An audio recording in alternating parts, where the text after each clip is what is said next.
আমরা সম্প্রতি দেখছি যে বেগম জিয়া এর মৃত্যুর পর বেগম জিয়াকে অনেকেই প্রশংসা করছেন, কিন্তু আম, তারেক রহমানের প্রশংসা আমরা করতে শুনছি না, অনেককে উল্টোটায় আমরা শুনছি। এমনকি তারেক রহমানকে যে নিরাপত্তা দেওয়া হচ্ছে সেটারও অনেকে সমালোচনা করছেন। আপনি কিভাবে দেখেন, কেন আসলে এটা হচ্ছে বলে আপনার মনে হয়? এটা কি রাজনৈতিক প্রতিদ্বন্দ্বিতার কারণেই নাকি? আসলে জেসিন, আজকে যখন অন্য বক্তাদের কথা শুনছিলাম, মনের ভেতর থেকে কোথায় একটা দীর্ঘশ্বাস আসলো। এই দীর্ঘশ্বাসটা হচ্ছে সেই দীর্ঘশ্বাস যে নিপীড়নের গল্পগুলো আমরা কখনোই তেমন করে শুনি নাই। আজকে খালেদা জিয়ার মা মারা যাওয়ার পরে যে ঘটনাটা আহ, ভাই আমাদের সাথে শেয়ার করলেন, এগুলো শুনে আসলে মনে হয় কি জানেন, এই দেশটা এমন একটা দেশ, এতই অভাগার দেশ, যে দেশে মানুষ মরে না যাওয়ার আগে পর্যন্ত তার সঠিক সম্মান পায় না। এবং খালেদা জিয়া মরে যে প্রমাণ করেছেন যে তার বিরুদ্ধে যে অন্যায় হয়েছে, এই অন্যায়গুলো মিডিয়া কর্তৃক হয়েছে, রাজনৈতিক ভাবে হয়েছে, যেভাবেই হোক না কেন, কিন্তু একটা ন্যারেটিভ যেভাবেই তৈরি হয়েছে, কিন্তু জনমানুষের মন থেকে তাকে মুছে ফেলা যায়নি।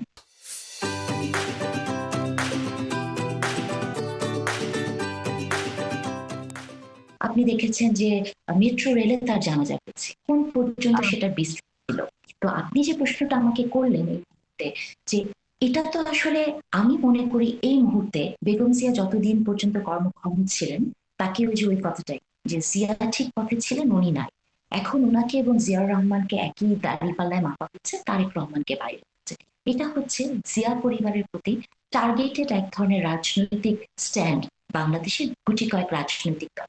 দেখবেন আপনি বাংলাদেশের এখন কিছু রাজনৈতিক দল বা নতুন যে রাজনৈতিক দলগুলো আত্মপ্রকাশ করছে, অনেক বড় বড় নেতা, নতুন নেতারা, তারা বলেন যে জিয়াউর রহমান খুব ভালো ছিলেন, খালেদা জিয়া খুব ভালো, কিন্তু আমরা তারেক রহমানের আহ বিষয়টা আমাদের ভালো লাগে না।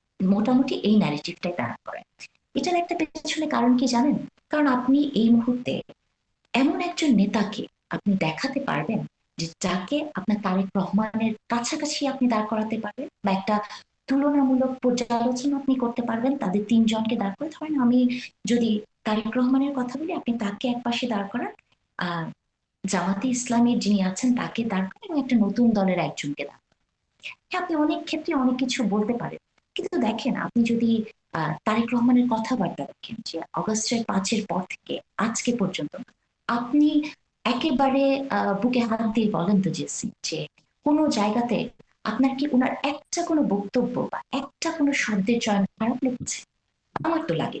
মানে একটা কি প্রতিহিংসা পরায়ণ কথা উনি বলেছেন?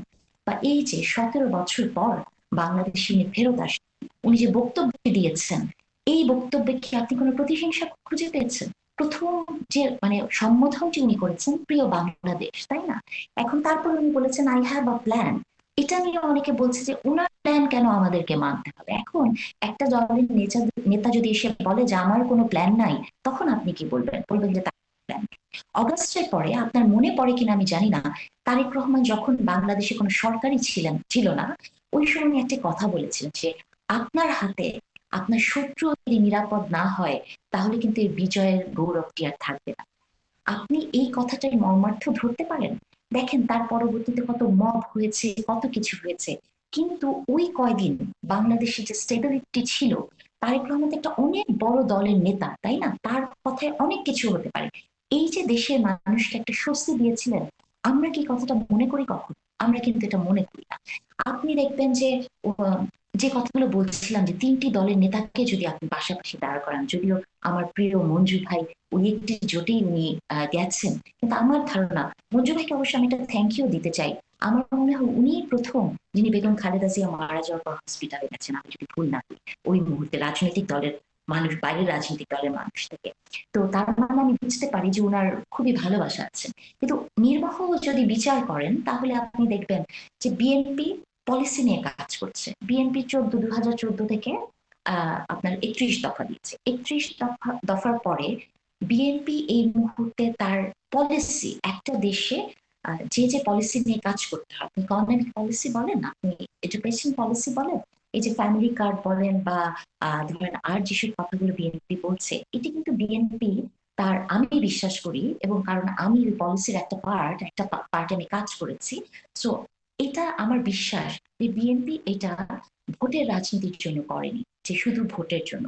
এটি তারেক রহমান বছরের পর বছর ধরে এই কাজগুলো উনি করেছেন। এবং আপনি বিশ্বাস করবেন না যে এটার প্রতিটা লাইন, প্রতিটা শব্দ চয়ন বা কোথায় কি হবে, উনি ঘন্টার পর ঘন্টা উনি এটা প্রেজেন্টেশন দেখেছেন, ওনার ইনপুট দিয়েছেন, এখানে একটা টিমে ভাগ করে করে এই কাজগুলা করেছেন। তার মানে একটা দেশ চালানোর জন্য যে পরিমাণ, মানে যে সেক্টরে যা যা দরকার উনি সেটা করেছেন। আরেকটা জিনিস আপনি উল্লেখ করে দেখেন যে বাংলাদেশের নেতারা কিন্তু এই দেশকে লন্ডন বানাতে চেয়েছে, বা এই দেশকে আমেরিকা বানাতে চেয়েছে, সিঙ্গাপুর বানাতে চেয়েছে, তাই না? তারেক রহমান তো লন্ডন ফেরত, উনি কি এই দেশকে লন্ডন বানাতে চেয়েছে? চায়নি কিন্তু। উনি কিন্তু বাংলাদেশকে বাংলাদেশ বানাতে চায়। উনি কিন্তু কৃষকের জন্য পলিসি দিচ্ছে, উনি কিন্তু গ্রামের খেটে খাওয়া নারীর জন্য পলিসি দিচ্ছে। আর পাশাপাশি যদি আপনি অন্য দলগুলোকে দেখেন, দেখেন জামাতে ইসলামী এমন একটি দল, এই মুহূর্তে জামাতে ইসলাম কি করেছে? নারী 5 ঘন্টা কাজ করবে, 8 ঘন্টা কাজ করবে, এ থাকলে সম্মান পাবে, না বাইরে থাকলে?